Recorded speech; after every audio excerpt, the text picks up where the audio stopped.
Radius of curvature R given है in the question. हमारे पास में कोई इंसिडेंट लाइट रे आई और रिफ्लेक्ट होने के बाद में ये ऐसे गई और इस स्क्रीन पर इसने एक स्पॉट बनाया। अब क्योंकि हमारा मिरर रोटेट कर रहा है तो ये स्पॉट भी मूव करेगा on this screen. What is the speed of this spot? This is the question. अब आइए क्वेश्चन को सॉल्व करने के लिए हम कंसेप्ट समझे, concept of rotation of plane mirrors. अब आपके पास में एक इंसिडेंट लाइट रे है, वो रिफ्लेक्ट हो रही है। We can say angle of incidence is equal to angle of reflection. Now हम मिरर को रोटेट करेंगे बाय एन एंगल थीटा, तो इसकी जो नॉर्मल है ये भी रोटेट होगी by the same angle theta, right. अब यहां पर ये जो रिफ्लेक्टेड लाइट रे है ये भी रोटेट हो जाएगी और ये रोटेट हो गई by an angle delta are.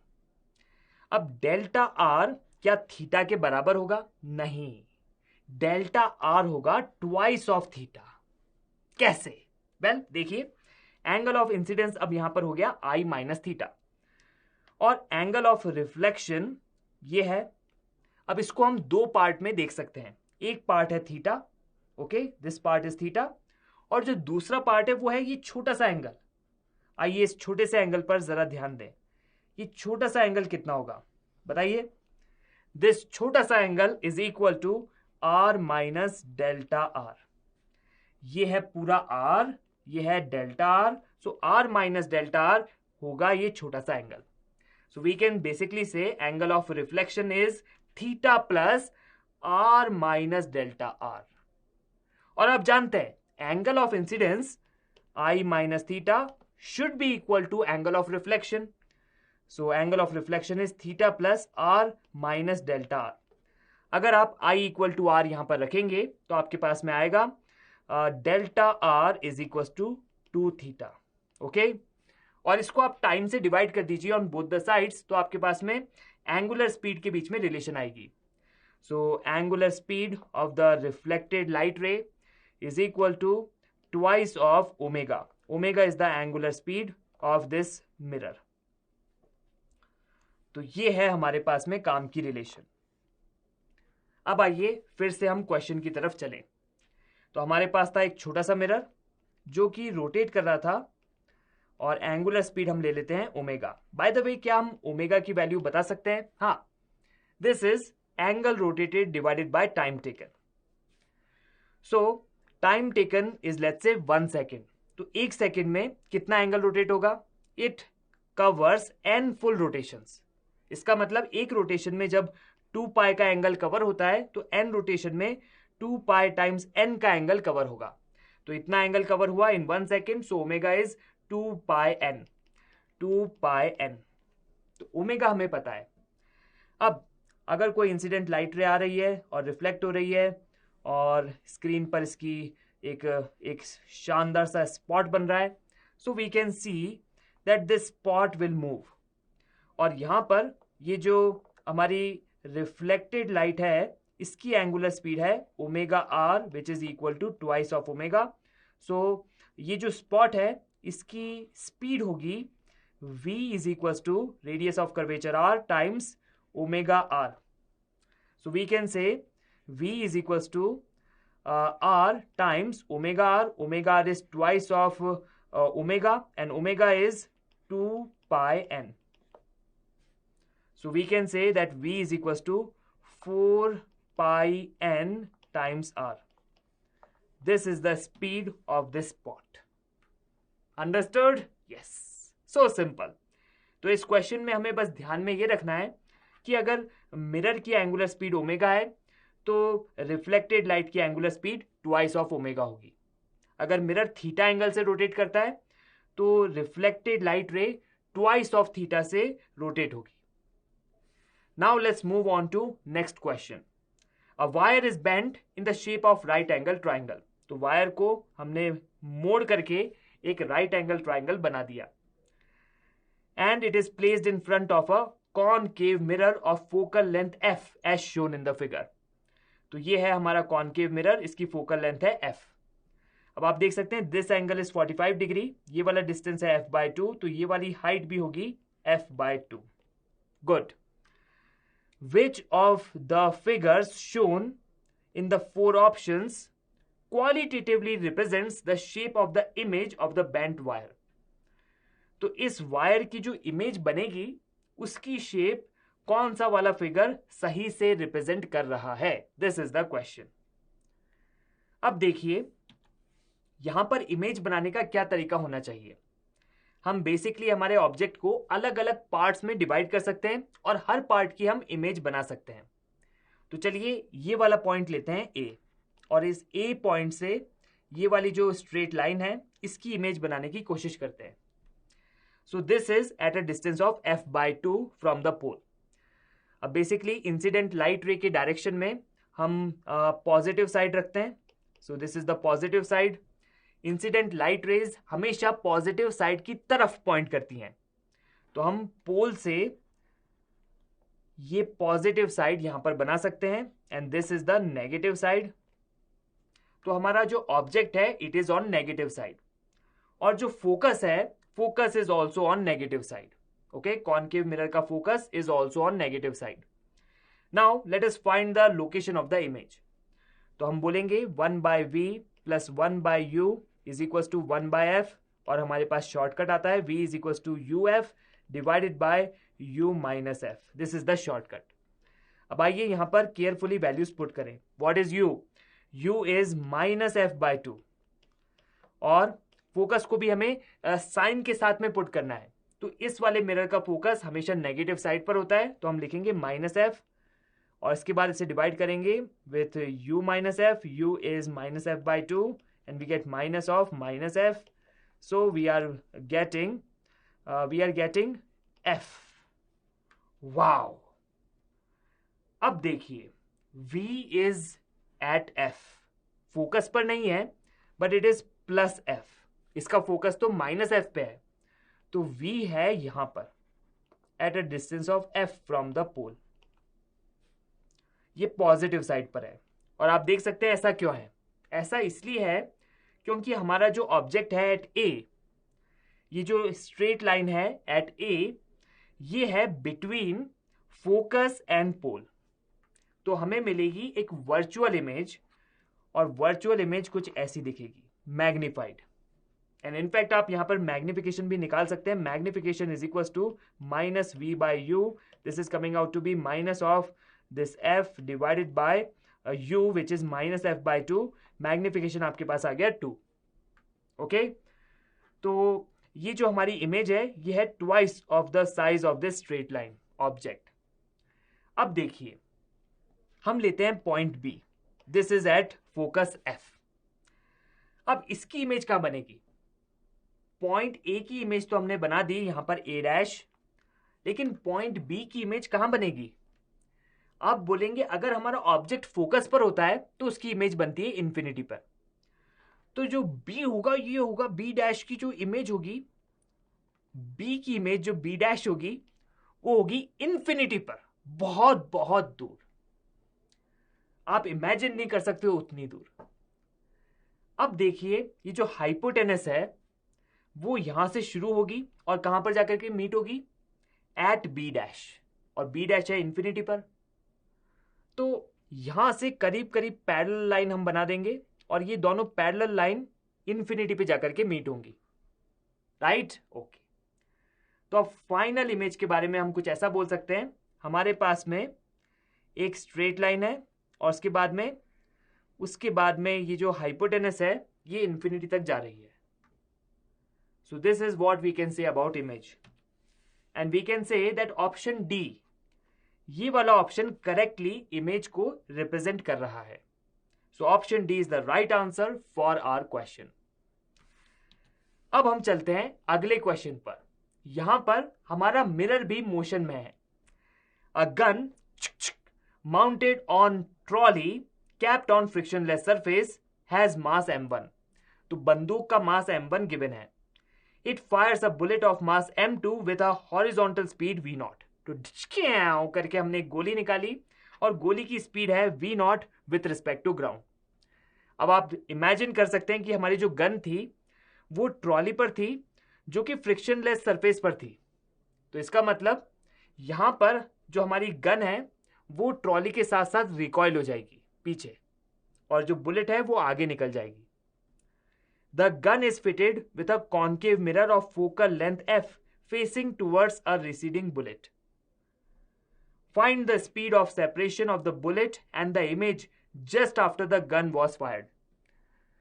तो गन हमने फायर नहीं करी, हमने बुलेट फायर करी है, और उसके बाद में हमारे पास में जो इमेज आ रही है हमें उसकी रिलेटिव स्पीड चाहिए with respect to bullet.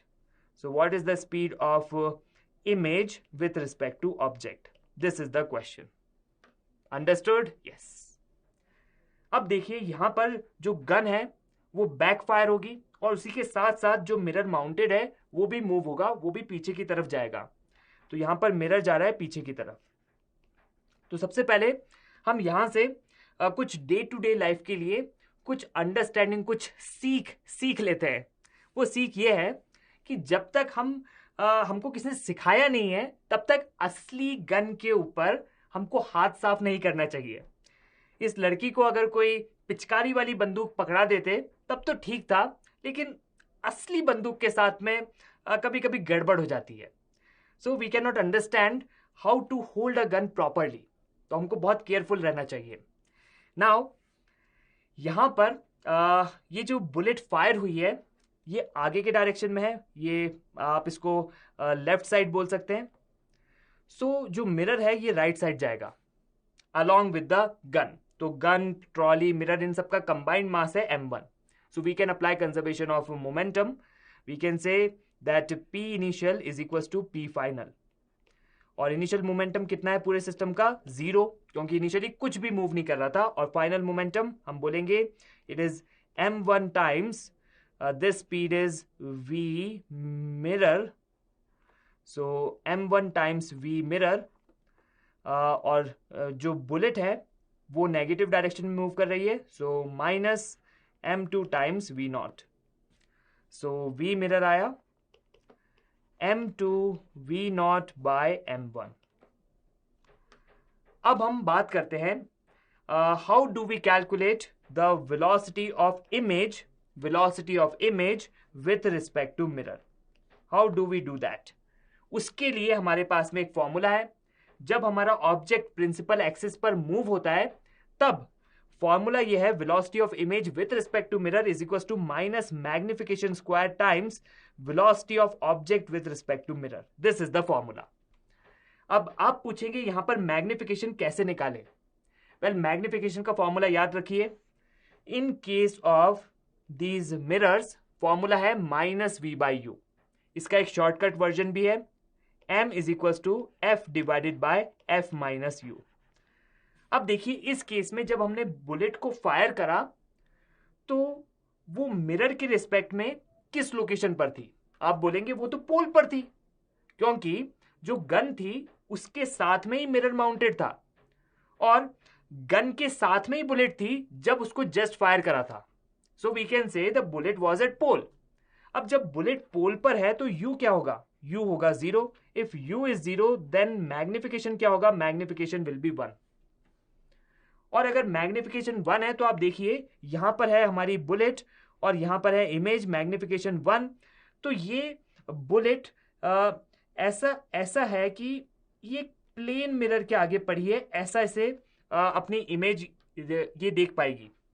So this bullet will see its image in the mirror as if there was plane mirror in front of the bullet. ठीक है. अब यहां पर मैग्निफिकेशन है 1, so we can say velocity of image with respect to mirror is equals to minus of velocity of object with respect to mirror. Right? Okay, understood. अब हम निकालते हैं what is the velocity of image with respect to object. Velocity of image with respect to object is velocity of image with respect to mirror, and then we have velocity of image with respect to mirror minus velocity of mirror with respect to object.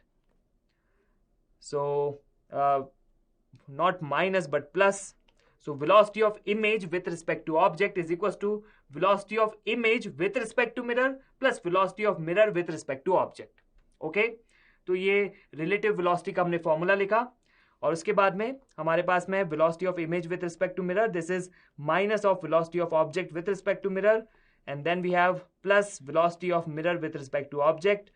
So basically you can say we have twice of velocity of mirror with respect to object. And velocity of mirror with respect to object निकालना बहुत आसान है, क्योंकि आप देख सकते हैं mirror की वेलोसिटी है vm और ऑब्जेक्ट की वेलोसिटी है v0, और ये दोनों ऑपोजिट डायरेक्शन में जा रहे हैं, तो इनकी जो रिलेटिव वेलोसिटी होगी वो होगी vm प्लस v0. सो हम बोलेंगे this is twice of vm plus v0, and we can just simplify it further. vm वो है m2 by m1 times v0, तो हम बोलेंगे twice of v0 times m2 by m1 plus 1. This is the final answer. So velocity of image with respect to object ये आ गई हमारे पास में twice of v0 times m2 by m1 plus 1. So this is the answer for this question. तो इस question में हमने सीखा कि जब हमारा मिरर भी मूव होता है तब हम इमेज की वेलोसिटी कैसे कैसे निकालते हैं. तो आइए अगले क्वेश्चन की तरफ बढ़े. Sunlight of intensity 1.3 kilowatt per meter square is incident normally on a thin convex lens of focal length 20 centimeter. तो यहाँ पर इंसिडेंट लाइट रेज नॉर्मली इस लेंस पर पड़ रही हैं, and we can say that ignore the energy loss of light due to the lens and assume that the lens aperture size is much smaller than its focal length. Find the average intensity of light in kilowatt per meter square at a distance of 22 centimeter from the lens on the other side. तो basically यहाँ पर focal length हमें given है 20 centimetre, तो अगर parallel light rays आती हैं तो ये फोकस पर आकर के मीट होंगी, राइट? ओके, नाउ फोकस पर तो इमेज बन गई, लेकिन उसके बाद में रेज का क्या होगा? रेज आगे निकलेंगी और आगे है स्क्रीन, तो वो स्क्रीन पर एक इमेज फॉर्म करेंगी कुछ ऐसी, राइट? ओके, अब we have to find the intensity of light over here. यहां पर इंटेंसिटी कितनी होगी? यहां वाली इंटेंसिटी को हम बोलेंगे I2 और यहां वाली इंटेंसिटी को हम बोलेंगे I1. ओके, अब देखिए जो भी इंटेंसिटी होती है that is energy per unit time per unit area. Basically we can say intensity is proportional to 1 by area, और एरिया अगर आप सर्कल का एरिया लेंगे देन सर्कल का एरिया होता है pi R square. So intensity is inversely proportional to R square, we can say that. और यहां से हम बोल सकते हैं कि I2 by I1 is equal to R1 square divided by R2 square. अब हम निकालते हैं what is the ratio of the radius. Radius का रेशियो क्या होगा? वेल, वो निकालना बहुत आसान है. आप देखिए यहां पर है एक बड़ा सारा triangle. This is a big triangle and this distance is 20 centimetre, और दूसरे साइड है छोटा सा ट्राइंगल, इसको हम ब्लू कलर से बनाएंगे. This is the small triangle, और यहां पर जो डिस्टेंस है this is 22 minus 20 that is 2 centimetre, right? Okay, अब यहां वाला रेडियस है R1, यहां वाला रेडियस है R2. So we can see from similar triangles हम ये बोल सकते हैं कि R1 divided by 20 this is equal to R2 divided by 2. तो हमारे पास में रेशियो आ गया what is R1 by R2. इसको आप स्मॉल r1 लिख दीजिए, स्मॉल r1, इसको आप स्मॉल r2 लिख दीजिए, तो आपके पास में रेशियो आ जाएगा R1 बाय R2 का. So R1 by R2 is equal to 10. So we can say R1 by R2 is equal to 10. अब यहां पर इंटेंसिटी का रेशियो होगा 10 स्क्वायर दैट इज 100.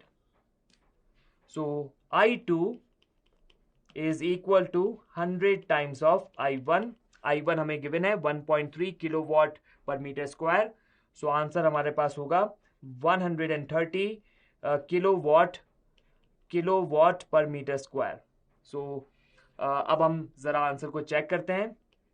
हमारे पास में 130 किलोवाट पर मीटर स्क्वायर, ये इस क्वेश्चन का सही आंसर होगा। तो आइए अब हम एक शानदार क्वेश्चन की तरफ बढ़े जहां पर हम लेंस को काट देंगे। So a thin symmetric double convex lens of power P is cut into 3 parts A, B and C as shown in the figure।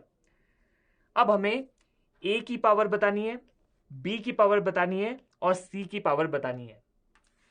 तो आइए सबसे पहले हम देखें कि आखिर ये पावर कैसे निकालते हैं in case of lenses. Well, power निकालने का तरीका यह है, in case of lens power is equal to 1 by focal length. अच्छा, और जो फोकल लेंथ होती है वो कैसे निकालते हैं? वेल, उसके लिए आपको शायद याद होगा लेंस मेकर्स फॉर्मूला, राइट? हाँ, लेंस मेकर्स फॉर्मूला। अच्छा, लेंस मेकर्स फॉर्मूला में हमारे पास में रेडियस ऑफ कर्वेचर आता था, राइट? हाँ, रेडियस ऑफ कर्वेचर आता था। ठीक है, अब देखिए, अगर आपके पास में किसी ने एक लेंस दिया और आपने एक तलवार ली और उसको काट दिया खच्चैक, और अब इसके टुकड़े टुकड़े हो गए, तो एक टुकड़ा ऐसे ऊपर वाला और एक टुकड़ा नीचे वाला। अब बताइए, जब आपने इसको ऐसे काटा तो आपने किसी भी सरफेस का क्या रेडियस ऑफ कर्वेचर चेंज कर दिया? नहीं, रेडियस ऑफ कर्वेचर तो वही है। अच्छा, रेडियस ऑफ कर्वेचर वही है तो फोकल लेंथ भी वही होगी। हाँ, तो ऊपर वाले पार्ट की फोकल लेंथ और नीचे वाले पार्ट की फोकल लेंथ दोनों f होगी। हाँ, बिल्कुल सही। अब फोकल लेंथ जब f होगी तो पावर पहले जैसी ही रहेगी, पावर विल नॉट चेंज। भले ही आपने इस लेंस को 2 टुकड़ों में काट दिया, पावर चेंज नहीं होगी, power will remain as it is. So we can see part A is half of the complete lens. So we can say that power of A is equal to the original power of the lens which was P। ठीक है, ये हमें समझ में आया। अब हम नीचे वाले पार्ट को 2 पार्ट में काटेंगे। नीचे वाले पार्ट की पावर अभी टोटल कितनी है? आप बोलेंगे यहां पर टोटल पावर है P। ठीक है, अब हम इसको 2 टुकड़ों में काट देते हैं। तो हमने नीचे वाले पार्ट को 2 टुकड़ों में ऐसे काट दिया। दिस इज टुकड़ा 1 एंड दिस इज टुकड़ा 2। नाउ यहां पर नीचे वाले जो 2 पार्ट हैं उनको अगर हम कंबाइन कर दें तब तो उनकी पावर P है, और इनको अगर 2 टुकड़ों में देखें तो हर टुकड़े की पावर हम बोल देंगे this is P dash and this is P dash. यहां पर दोनों पावर सेम इसलिए होंगी क्योंकि ये टुकड़े बराबर है, एक जैसे टुकड़े हैं, इसलिए इनकी पावर सेम होगी। अब देखिए इनके कॉम्बिनेशन की पावर, अगर आप 2 लेंसेज को साथ साथ कंबाइन करते हैं तो उनकी पावर ऐड हो जाती है। तो कॉम्बिनेशन की पावर होगी P dash plus P dash, और वो होनी चाहिए P के बराबर, राइट? तो अब यहां से P डैश आ गया, P dash is equal to P by 2। So we can say power for B is equal to power for C, this is equal to P by 2। तो हमारे पास में A, B और C तीनों की power आ गई। अब आइए जरा ऑप्शन पर ध्यान दें। ऑप्शन A ने कहा power of A is P, so A is right। Option B ने कहा power of A is 2P, this is not right। Option C power of B is P by 2, this is right। Option D power of C is P by 4, this is not right। So option A and C, they are the correct answers for our question। तो इसमें हमने lens को काटना सीखा। अब हम lens को काट तो रहे हैं, लेकिन लेंस को काटने के बाद अलग अलग अगर हमने कर दिया तब क्या होगा? तब हमारे पास में मल्टीपल इमेजेस बन सकती हैं। इन the figure shown find the relative speed of approach or separation of the 2 final images formed after the light rays pass through the lens at the moment when u is equals to 30 centimeter, the speed of the object is 4 centimeter per second. The two lens halves are placed symmetrically with respect to moving object. तो ये है moving object moving with 4 centimetre per second, और lenses को हमने काटा खचाक horizontally, और उसके बाद में इनको हमने सेपरेट कर दिया बाय 1 सेंटीमीटर. अब देखिए, ऊपर वाला लेंस अलग और नीचे वाला लेंस अलग अलग अलग कर दिया. तो अब यहां पर जो इमेजेस होंगी उनकी रिलेटिव स्पीड ऑफ अप्रोच या सेपरेशन कितनी होगी वो हमें फाइंड करना है. अब सबसे पहले हम देखते हैं कि इमेज बनेगी किस टाइप की. Focal length is given to be 40 centimetre. अब सबसे पहले हम नीचे वाले पोर्शन के कारण जो इमेज बनेगी उस पर जरा नजर डालते हैं. वो इमेज आखिर बनेगी कहां पर. तो ऊपर वाले पोर्शन को हम टाटा बाय बाय कहेंगे, bye bye. Upper portion bye bye.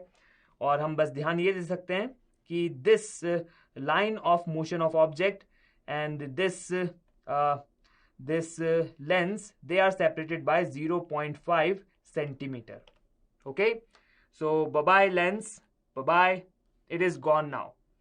और अब ये जो नीचे वाला लेंस है इसका मिड पोर्शन यहां पर है, तो इसकी जो प्रिंसिपल एक्सिस होगी वो इस मिड पोर्शन से पास होगी. So this is the principal axis. Nice. अब देखिए, इस प्रिंसिपल एक्सिस से हमारा ऑब्जेक्ट है 0.5 सेंटीमीटर ऊपर. तो हमने यहां पर एक एरो बना दिया, एरो की टिप पर ऑब्जेक्ट है. अच्छा, इस एरो की जो इमेज है वो कैसी बनेगी? How will the image of this arrow look like? This is at 0.5 centimetre from the principal axis. इसकी इमेज कैसी दिखेगी? आप बोलेंगे वेल हमारा जो ऑब्जेक्ट है it is in between, it is actually at a distance of 30 centimetre. तो हम इमेज लोकेशन बता सकते हैं. We can say that 1 by v minus 1 by u is equals to 1 by f, and we can say v is equals to uf divided by u plus f. अब आइए यहां पर values put करें. What is u? u is minus 30. What is f? f is plus 40, and we divided by minus 30 plus 40. So this is coming out to be minus 30 times 40 divided by 10. 1 0 gets cancelled out, and 4 3s are 12. So v is equals to minus 120. तो हमारे पास में जो image बनेगी that will be on the negative side. तो object भी negative side पर था, इमेज भी नेगेटिव साइड पर, तो इमेज बनी करीब यहां पर. This is the image of the blue arrow object.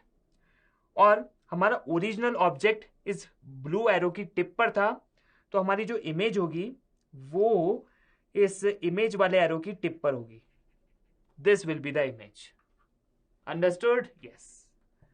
अच्छा, अब हम देखते हैं इस इमेज का मोशन कैसा होगा. What will be the motion of this image? हमारा जो ऑब्जेक्ट है it is moving towards the pole. ये पोल की तरफ आ रहा है, और ये जो हमारी इमेज है ये भी पोल की तरफ आएगी. अच्छा, मैग्निफिकेशन के साथ में क्या होगा? अगर आप इस ब्लू एरो की बात करेंगे तो वहां पर आप बोल सकते हैं कि in case of lenses magnification is equal to v by u. So v is minus 120 and u is basically minus 30. तो पहले हमारे पास में कुछ मैग्निफिकेशन था, लेट्स से 4. अब जैसे जैसे ऑब्जेक्ट पोल की तरफ बढ़ेगा या पोल के करीब आएगा, तो वैसे वैसे ये जो हमारा इमेज होगा ये प्रिंसिपल एक्सिस की तरफ मूव करेगा, and it will also move in the direction of motion of the object. तो बेसिकली इसकी वेलोसिटी के 2 कंपोनेंट्स होंगे, तो इसका मैग्निफिकेशन धीरे धीरे करके कम होगा.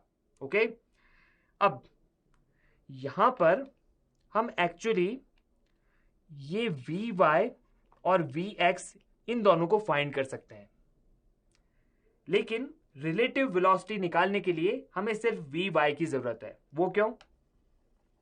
क्योंकि अगर आप अपर पोर्शन को कंसिडर करेंगे तो अपर पोर्शन कुछ ऐसा दिखेगा, लोअर पोर्शन के कारण इमेज यहां पर, इसका मोशन कुछ ऐसा.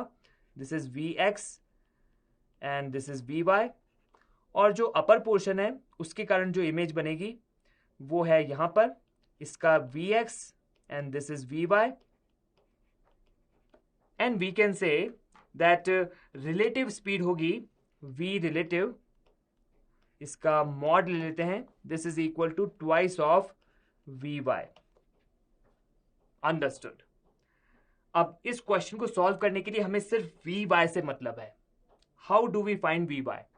Well that is very very easy. Vy निकालने का तरीका बहुत simple.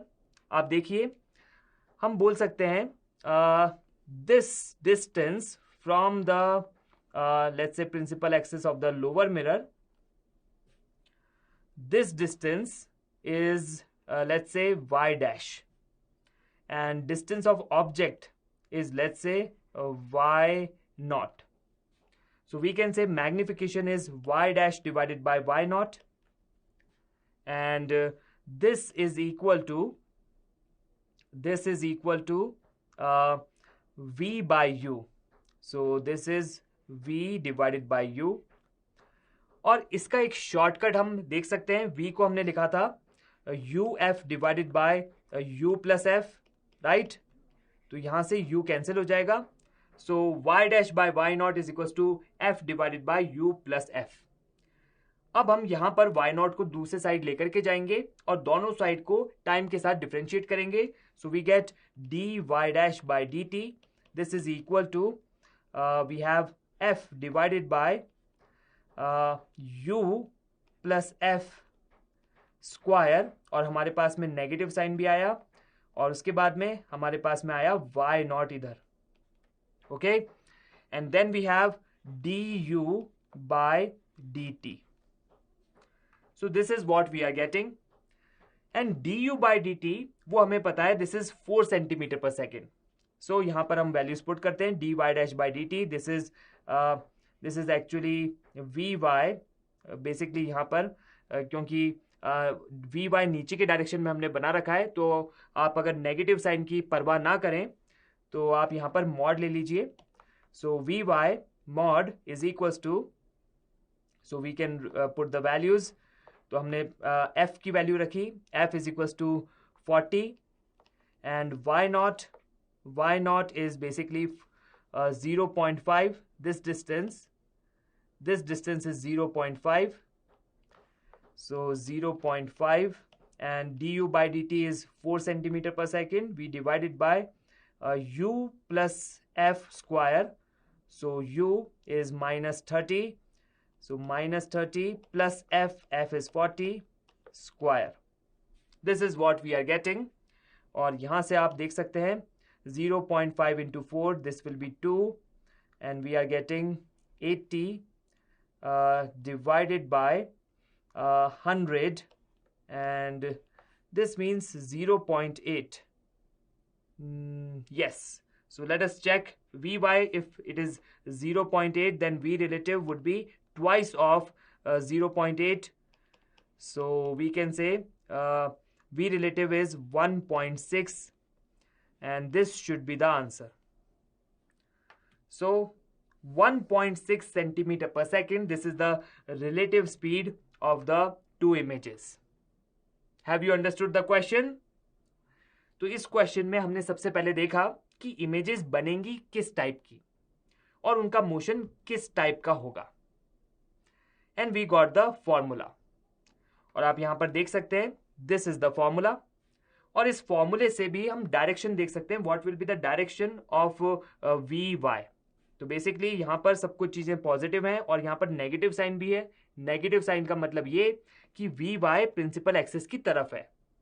So dVy dash by dt, this is Vy, it is towards the principal axis, and we can see this is how we calculate Vy. तो इस question में हमने देखा कि अगर हमारे पास में मूविंग ऑब्जेक्ट है तो इमेज की वेलोसिटी किस टाइप से हम निकाल सकते हैं. Now let us move on. यहां पर है हमारे पास combination of lens and mirror.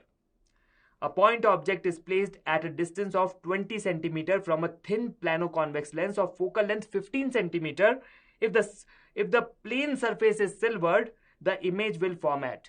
तो हमें बताना है कि फाइनल इमेज आखिर कहां पर बनेगी। तो देखिए, जब जब आपके पास में कोई लेंस हो जिसपे हमने एक सरफेस को सिल्वर कर रखा हो, तब तब वो इंटायर थिंग एक्ट करेगी as if there is a single mirror. Okay, तो यहां पर this combination will act like a concave mirror, और कॉनकेव मिरर की फोकल लेंथ हम f0 ले लेते हैं। Now how do we approach these types of questions? तो बेसिकली ये कॉनकेव मिरर अगर आपको किसी ने दे दिया और इसकी फोकल लेंथ बता दी, और आपको बता दिया कि your object is somewhere over here, object distance भी आपको पता है, तो आप ये बोलेंगे कि इमेज निकालना तो बच्चों का खेल है। We can just apply the mirror's formula 1/v plus 1/u is equals to 1/f, and v will come out to be uf divided by u minus f. This is how we will find the image location. यहां पर focal length है f0. Okay, अब यहां पर हमें f0 की value पता नहीं है, ये है दिक्कत। How do we find f0? अगर हमने f0 बता दिया तब तो आंसर आ जाएगा, लेकिन f0 बताए कैसे? वेल, उसके लिए एक स्ट्रेटेजी है। वो स्ट्रेटेजी वो है power method. The net power of the combination is the power of this concave lens, concave mirror. तो इस पूरे कॉम्बिनेशन को हमने इक्विवेलेंट लिया, इक्विवेलेंट टू कॉनकेव मिरर, और इस मिरर की जो पावर है, this is equal to the power of this entire combination. So this is the power method. अब फॉर्मूला लिखने से पहले मैं आपको याद दिलाना चाहता हूं कि what is the power in case of mirrors and what is the power in case of lens. इनके फॉर्मूलाज अलग अलग हैं। मिरर के केस में पावर का फॉर्मूला है इट इज -1 फोकल लेंथ, और लेंस के केस में पावर का फॉर्मूला है it is 1 focal length. So power of lens is 1 focal length of the lens, and power of mirror is -1 focal length of the mirror. These are the formulas. अब आइए इस पूरे combination की बात करें। So entire combination is equivalent to concave mirror, तो यहां पर पावर होगी -1/f0। अग्रीड? यस। अच्छा, अब इस कॉम्बिनेशन की बात करते हैं। अगर आप लाइट रेस को माने, लाइट रेस आई ऐसे, तो सबसे पहले ये मिरर, ये लेंस में एंटर करेंगी, और ये जो लेंस है इनको कन्वर्ज करने की कोशिश करेगा। तो यहां पर पावर पॉजिटिव आनी चाहिए। तो यहां वाली लेंस की पावर हम लिखेंगे 1 focal length of lens, focal length of lens. Yes. उसके बाद में हमारे पास मिरर आया, और मिरर की पावर हम लिखेंगे -1 फोकल लेंथ ऑफ मिरर। इस केस में focal length of the mirror is infinity, तो ये जो दूसरी टर्म है ये 0 हो जाएगी। अब उसके बाद लाइट का क्या होगा? लाइट विल री एंटर द लेंस, तो लाइट वापस लेंस में जाएगी और फिर लेंस उसको कन्वर्ज करने की कोशिश करेगा। सो एक और बार हमको लेंस की पावर यहां पर लिखनी पड़ेगी। This is equal to 1/f lens. So finally आपके पास फॉर्मूला आया -1/f0 is equal to 2 divided by fl -1/f mirror. So this is the formula. अब हम यहां पर वैल्यूज पुट करते हैं। सो f mirror is infinity and fl is given to be 15. So we can say -1/f0 is equals to 2 divided by 15, and f0 is equals to -15/2, -7.5. अब हम यहां पर v निकालेंगे। So v will come out to be u times f0 divided by u minus f0. What is u? U is -20 and f0 is -15/2, and we divided by u minus f0. So u is -20 and we have minus of -15/2. तो यहां से हमें थोड़ी सी calculation करनी है और उसके बाद में हमारे पास में आंसर आएगा. So we can see that 15 times 10 is 150 और डिनोमिनेटर में हमारे पास में आया -40 plus 15 divided by 2. So -40 plus 15, this will be -25 और इसको हमने 2 से डिवाइड करा. सो 2 goes in the numerator and we can say that we are getting V, and V is finally coming out to be, now we have -12.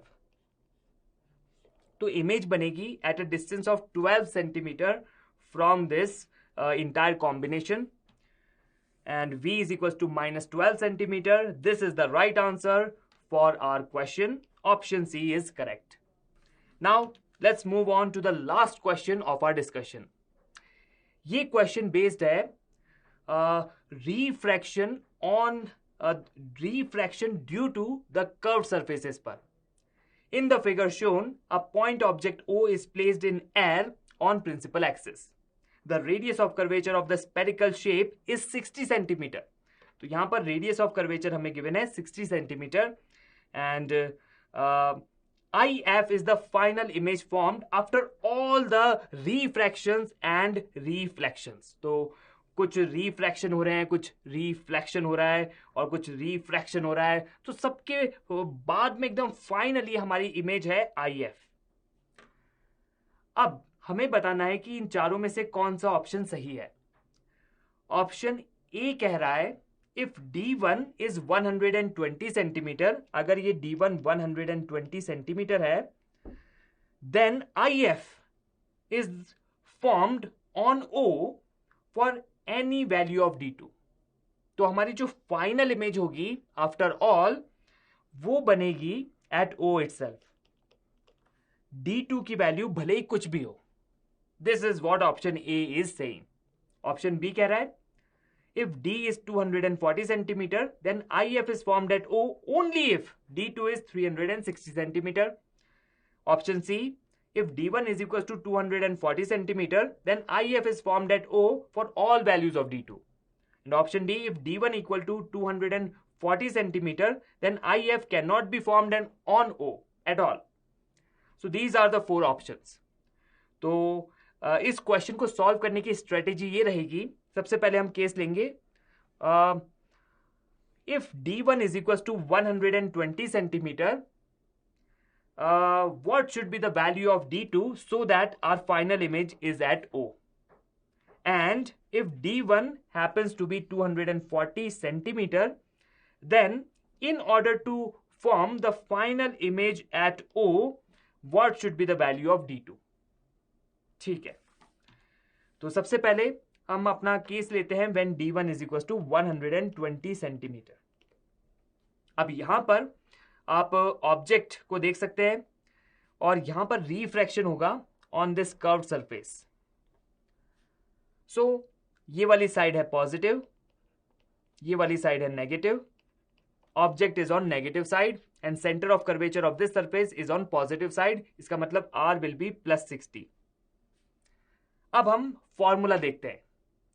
ये वाला formula आपको याद रखना है. μ2 bye V minus μ1 by U is equals to μ2 minus μ1 divided by R. So this is the important formula.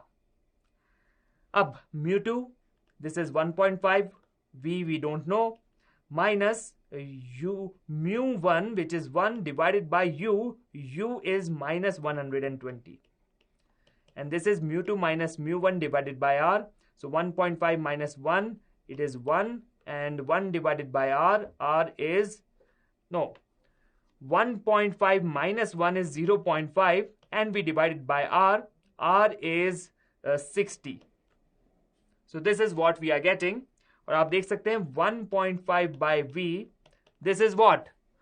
1 by 120 minus 1 by 120, that is 0.